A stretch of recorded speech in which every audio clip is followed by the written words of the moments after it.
This is the image we buy, a serene moment on a tropical beach, a machete, and fresh coconut water. It is nature's perfect sports drink, sealed in a biological vault. But to feed a $10 billion global addiction, the machete has been replaced by stainless steel automation.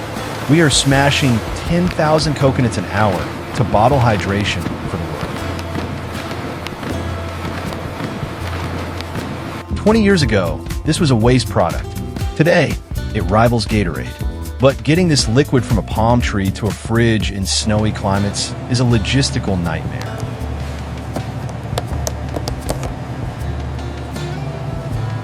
Coconut water is incredibly fragile. The moment it touches air, enzymes begin to sour it and turn it pink. It is a ticking time bomb of spoilage.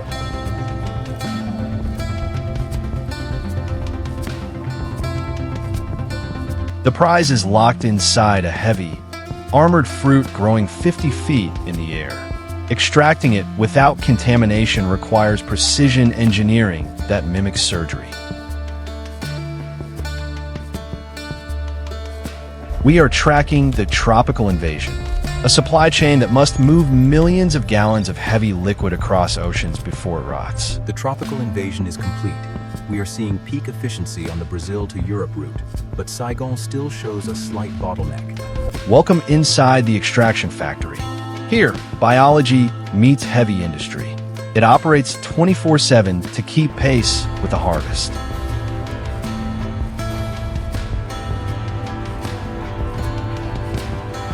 But before the factory can start, the raw material must be secured.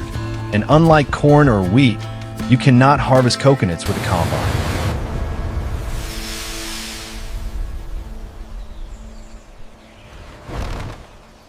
This is the source.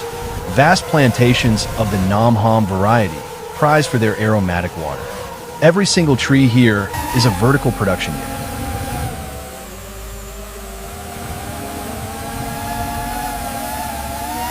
We are not looking for the brown, hairy coconuts used for milk and oil. We need the young green coconuts, 6 to 9 months old, when the water content is at its peak.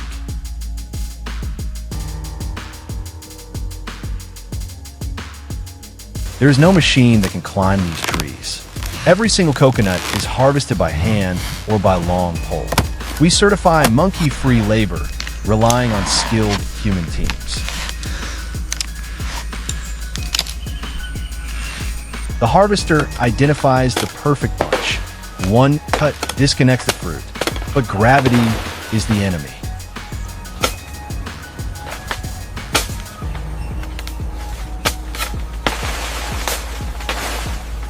If they hit the ground, the shell cracks and the water spoils instantly. They must be lowered by rope, treated like fragile glass eggs.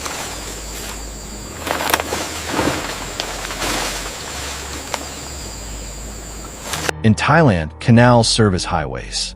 Floating the coconuts prevents bruising and keeps them cool before they even reach the truck.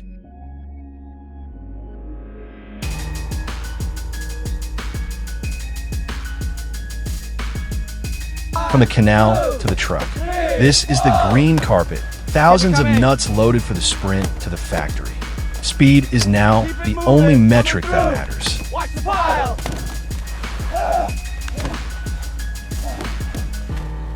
The clock starts now. The coconuts must be processed within 24 hours of harvest to guarantee the sweetness and freshness required by the factory.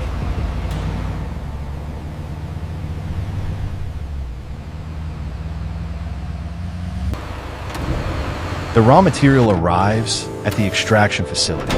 Security and weighing are automated.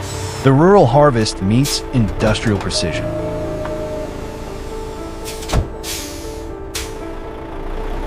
Before unloading, we test for sugar. If the bricks level is too low, the truck is rejected. We only process the sweetest nuts.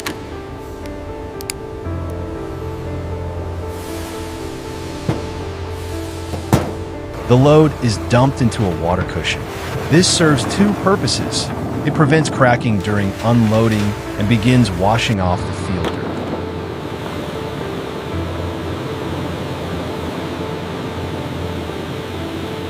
A cleated belt lifts the harvest into the heart of the factory. The chaotic pile is about to be organized into a single file line.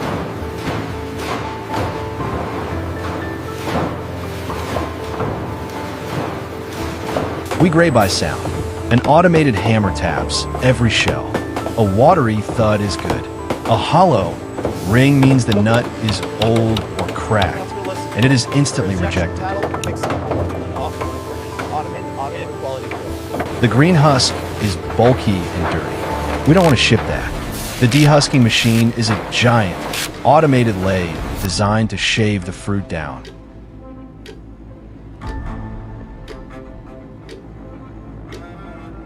Spinning blades shave away the husk. We reduce the weight and expose the clean inner shell. This is the diamond cut you see in stores.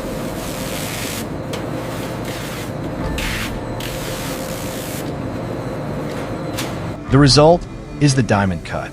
It's stable, stackable, and removes the dirt-trapping outer skin, but the shell is still not sterile.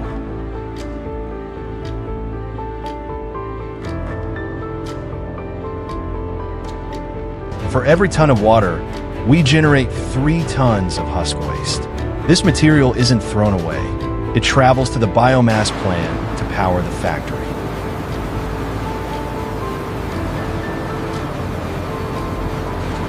A quick manual inspection ensures perfection. Any remaining green bits are trimmed off. The shell must be perfectly clean for the sanitization bath.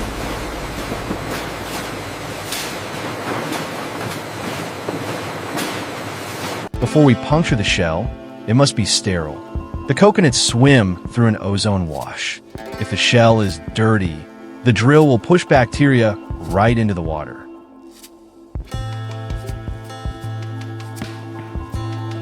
A final high-pressure rinse ensures no residue remains. The coconuts are now glistening, sterile, and ready to be cracked.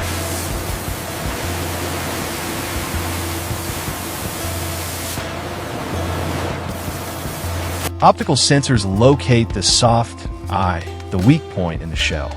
Robots align the nuts perfectly. Precision is key. We don't want to drill through hard bone.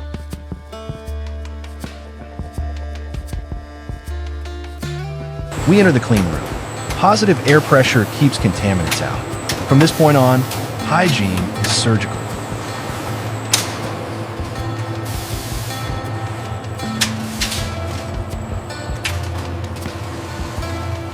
The coconut is clamped.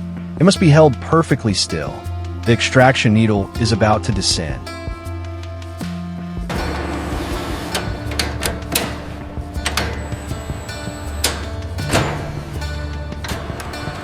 This is the key to the process, a hollow stainless steel needle. It punches through the soft eye without shattering the shell or dropping debris into the water.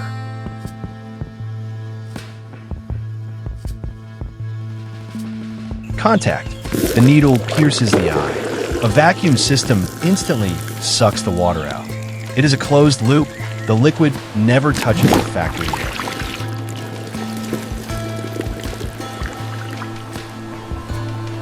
Vacuum pressure evacuates the shell in seconds. We extract every drop of the sterile liquid before the air can contaminate it.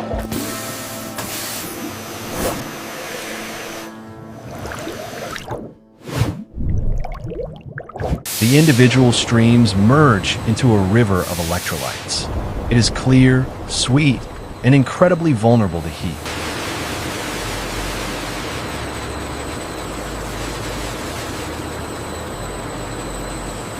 We must stop the biological clock. The warm tropical water is flash-chilled to 4 degrees Celsius within seconds. This locks in the freshness.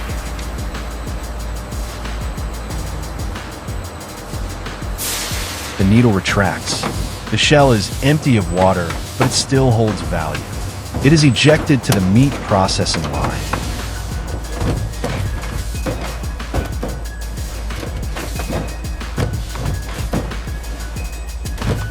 The empty shells are split open.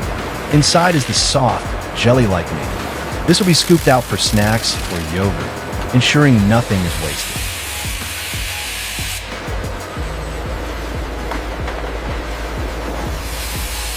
Skilled workers scoop out the copra or meat. It's soft and delicate in young coconuts, but our main focus remains on the liquid.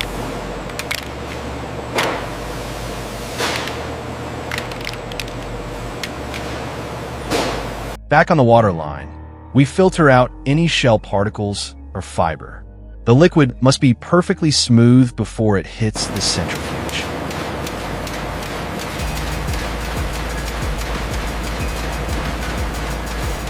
The water is held in chilled buffer tanks. It is fresh, cold, and raw. But if we bottled it now, it would explode on the shelf.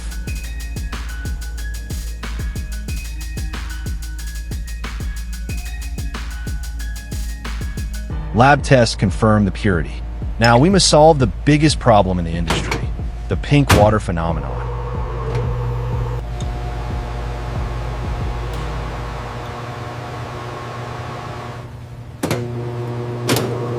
To polish the water, we spin it.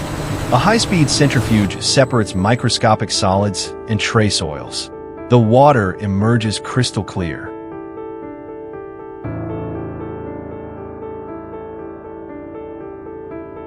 But here is the chemistry challenge. Natural enzymes in the water react with light and oxygen, turning the liquid pink. It's natural, but consumers think it's spoiled.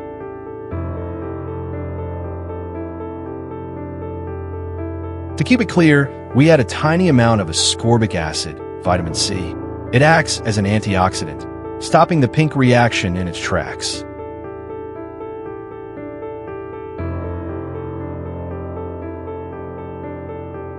Coconuts vary by tree. Some are sweet, some are bland. We blend thousands of gallons together to ensure every carton tastes exactly the same.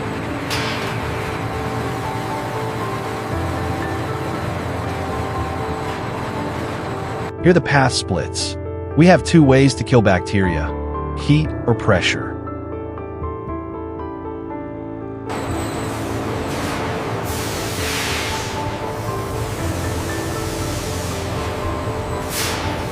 Path 1, UHT. We flash heat the water to 140 degrees for just 4 seconds. It kills all bacteria, making it shelf-stable for a year, but it slightly cooks the flavor. This flash heat kills everything. The water is cooled instantly. This is the cooked, nutty taste familiar in most shelf-stable cartons.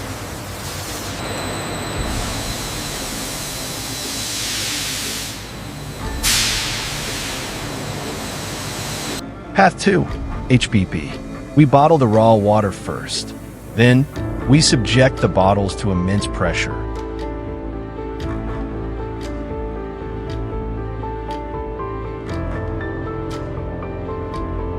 The bottles enter a hyperbaric chamber. We apply 87,000 pounds of pressure.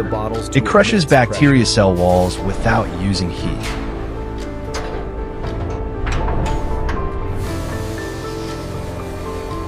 This preserves the fresh from the nut taste, but it requires refrigeration. Is the premium option.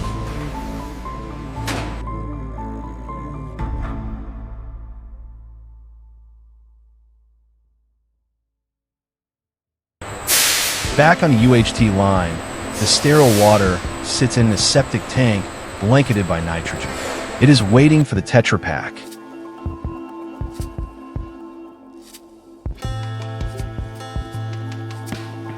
The packaging starts as a roll. It is sterilized and folded into a continuous tube.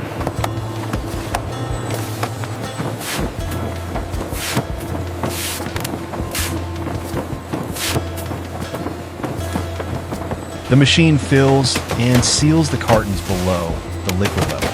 No air fits inside. It spits out 20,000 packs an hour.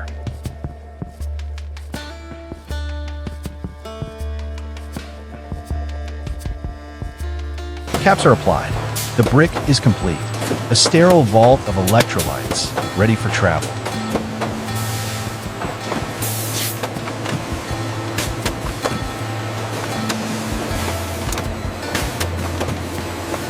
Meanwhile, outside, the waste stream is processed.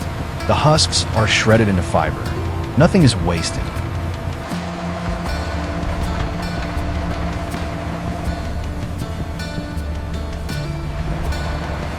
The fiber is dried and turned into cocoa coir, a premium soil alternative for gardeners. Tractors turn the drying fiber. The sun bakes it brown. It transforms from waste to a valuable byproduct. Hard shells are burned in the biomass boiler. This steam powers the UHT sterilizers. The fruit provides the energy to preserve This itself. biomass boiler burns dried coconut shells, generating clean steam and electricity to power the factory sustainably. Robots pack the cartons into cases. The chaotic pile of green nuts is now organized, rectangular, and stackable.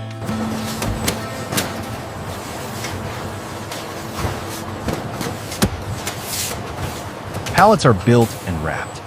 This is the unit of global trade, ready to fit into a shipping container.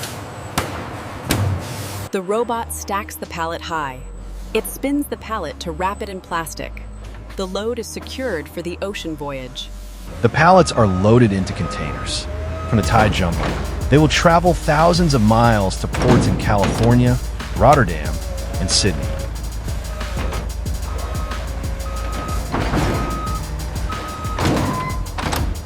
It is a global voyage. The sterile packaging protects the liquid from the heat and time of the crossing.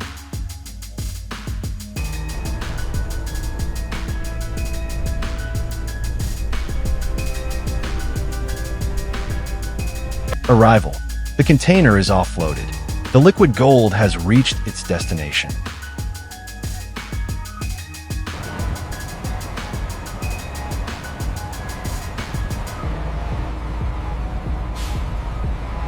It reaches the shelf, chilled, stable, and ready.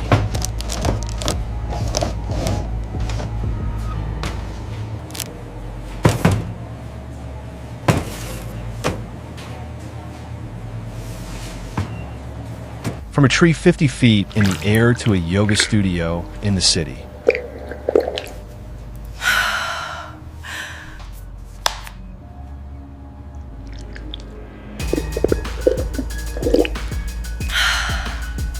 We have mastered the logistics of speed to capture nature's electrolyte battery.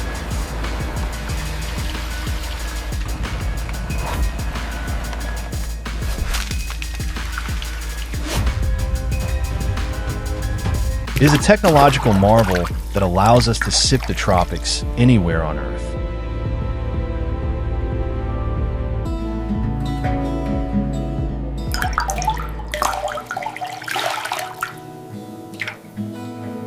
Cracking open millions to hydrate billions.